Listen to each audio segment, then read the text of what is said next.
here today has heard of our founder, Dr. Jane Goodall. Great, good to see. Dr. Jane Goodall says that everyone on this planet makes a difference, but we choose whether or not we make a positive difference. So why do some people make a positive difference to our world, while others don't give a toss? Why are some people more altruistic than others? My house was burgled on the weekend, just a few days ago, and I wondered why these people broke into my house through my front door, trashed my house and took whatever they liked. How did they manage to reach that destructive path? Through this presentation, I'll suggest to you why some people are kinder than others. I'll also suggest factors which are vital in converting potentially good people into performing constructive behaviours. It often takes a trigger or a series of triggers to activate altruism. Think about your own childhood. Was there one outstanding memory, or perhaps a series of memories, that awakened your consciousness and sparked a flame inside you to make a positive difference?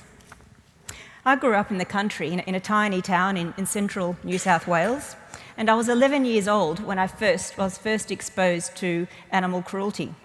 It was one of those stinking hot summer days when as a child you spend it playing in a pool. On my way to a friend's place in the early morning, I was walking over a railway line, sucking my icy pole, and I noticed a train packed with sheep at the station.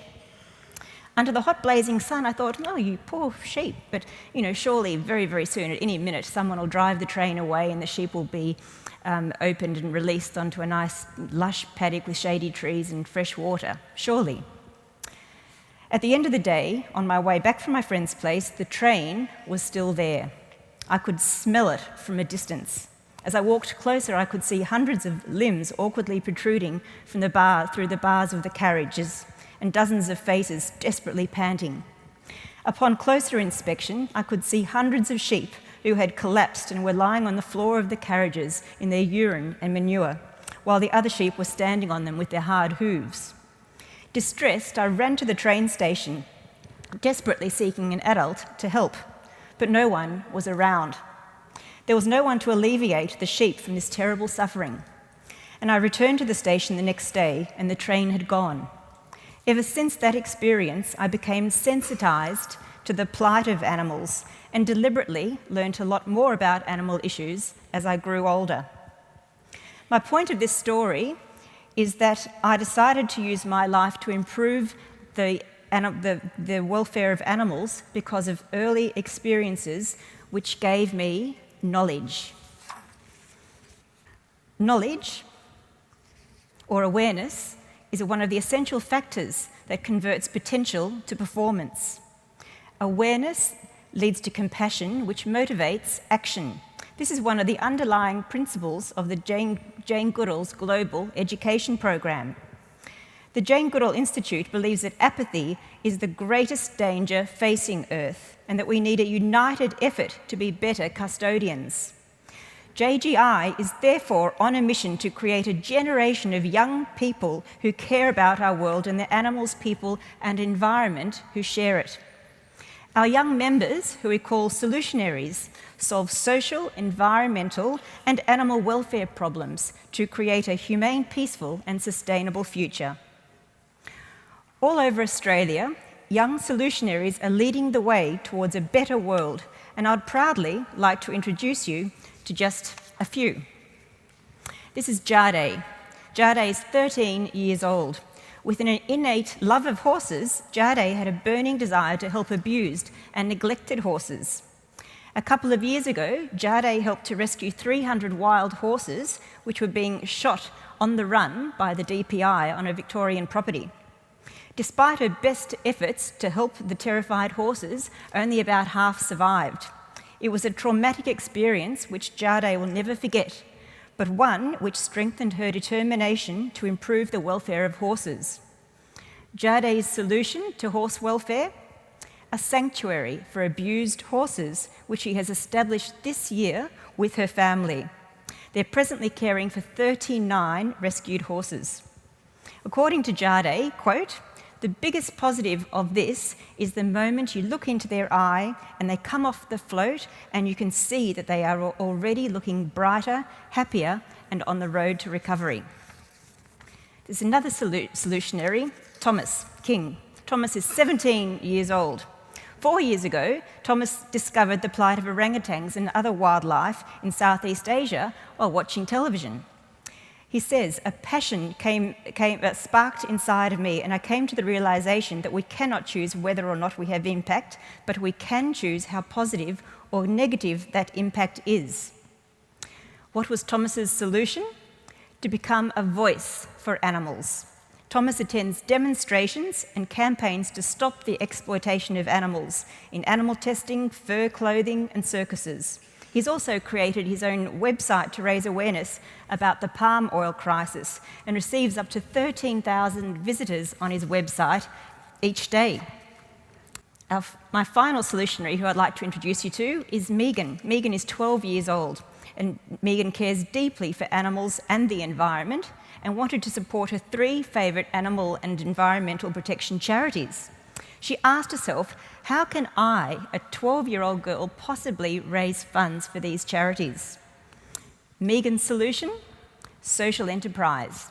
Megan wants to change the world by starting with the food we eat. So, with the help of her family, she set up her very own mobile bruschetta bar dedicated to promoting kind and healthy eating and raising funds for her favourite charities.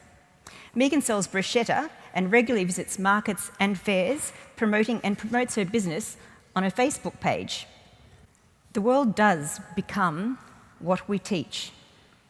Here is one of today's greatest teachers, Dr. Jane Goodall, primatologist, environmentalist, and United Nations Messenger of Peace. The Jane Goodall Institute's Humane Education program is helping young people like Jade, Tom, and Megan to reach their potential by discovering their gifts and using them to create a better world for all living things. What is humane education? A multidisciplinary, values-based learning process that provides young people with the tools and motivation to become solutionaries. At JGI, we believe that many of our problems that our world is facing are because humans have been making decisions that have been driven purely by the mind. There has been a disconnect between the heart and the mind, and we need to strengthen that connection to create future ethical leaders. The guiding principle behind humane education is very simple. More good, less harm in everything we do every day. There are 3 aspects of humane education. The areas that humane education covers includes animal protection, social justice and environmental rights, as well as environmental preservation. So, in order to grow young minds who will care for animals, we need to facilitate a connection with animals. If not physically, then at least through educational resources such as television, which, as you heard, inspired Tom, or documentaries and books.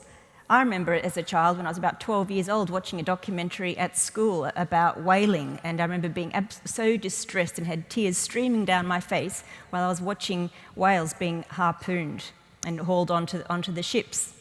But after gaining that knowledge, I became aware, felt compassion, and took action. The same principle applies to social justice issues. To grow young minds who care for people, they need to feel connected with people, and they need to become aware of social justice issues. Likewise, to grow young minds who care for the environment, they need to feel connected to it. In our ever-increasing urban lifestyle, this is a challenge, but it's not insurmountable. Young minds need to be immersed in nature as much as possible, and when not physically in nature, they can deepen their connection, again through educational resources such as documentaries or books. But touching, smelling, hearing, seeing, and enjoying nature is vitally important for them to appreciate it. Take a moment to look at this cartoon about connecting with nature. Here is another image I'd like to share with you. I'd also like to share with you a picture of this man who is from the United States. This man embodies the best qualities of humanity: compassion, empathy, and kindness. His dog suffers from acute arthritis, and most people would put the dog down, euthanize the dog, but this man has taken it upon himself to swim very gently with his dog in a river each day to alleviate the pain or reduce the pain that his dog is suffering. At the Jane Goodall Institute, we also promote the APE philosophy. That is, concern for animals, people, and the environment in everything we do each and every day. We can all be humane educators, whether we're formal teachers or not. We can all be humane educators. Jane says that we need to use our gifts, whatever they are, to make a positive contribution. We all have a role to play. Everyone can convert potential to performance. The essence of humane education is to live your life in alignment with your values and to express compassion, empathy, and kindness to all living things. If you did this, then you're shining a light for children and others to follow. There are approximately 7 billion people on our planet. Imagine the difference we could make if everyone followed this philosophy.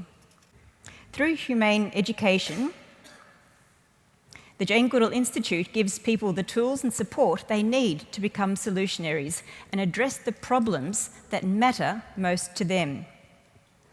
Our program, which is on a global scale, is called Roots and Shoots, and it is making a difference in 131 countries, as you could see, including Australia. Jane Goodall is almost 80, yet she travels the world 300 days a year, converting human potential to performance. She inspires kindness and altruism all around the world. Wherever Jane goes, she meets people who feel overwhelmed with all the problems and a sense of despair or helplessness. But Jane identifies 4 sound reasons for hope for our future. The 4 reasons are human intellect, the indomitable human spirit, we don't give up, the resilience of nature, and the determination and energy of young people. To read more about her reasons for hope, I do highly recommend one of Jane's books, which is called Reasons for Hope, which is available on our website. It's actually one of my favourite books written by Jane. I highly recommend it. How to get involved with humane education in Australia. Could you just show me with your hands how many of you are teachers, formal teachers, formal educators? Okay, so that's quite a number of you. What you can do if you're interested in humane education and learning more about it is to sign up with Jane Goodall's Solutionary program, which is on our website. Also, I can highly recommend some very good courses, online courses through the Institute of Humane Education, which is based in the United States, but you don't need to go there. You can actually do it from study from your home. Every individual matters. Every individual has a role to play. Every individual makes a difference. But remember, as Jane says, we choose what sort of difference we make, whether it be positive or destructive. To convert potential to performance, we need knowledge, which leads to compassion, which motivates altruistic actions. And we also need connection to our heart, to animals, people, and nature. These are the necessary ingredients to make ethical young leaders. For those of you who have students, I encourage you to invite your student leaders to register as a JGI Solutionary so they can join a global network of humane, peaceful, and sustainable Earth stewards. Thank you so much for your time, for listening to me. Thanks very much, and I look forward to meeting you in the workshop.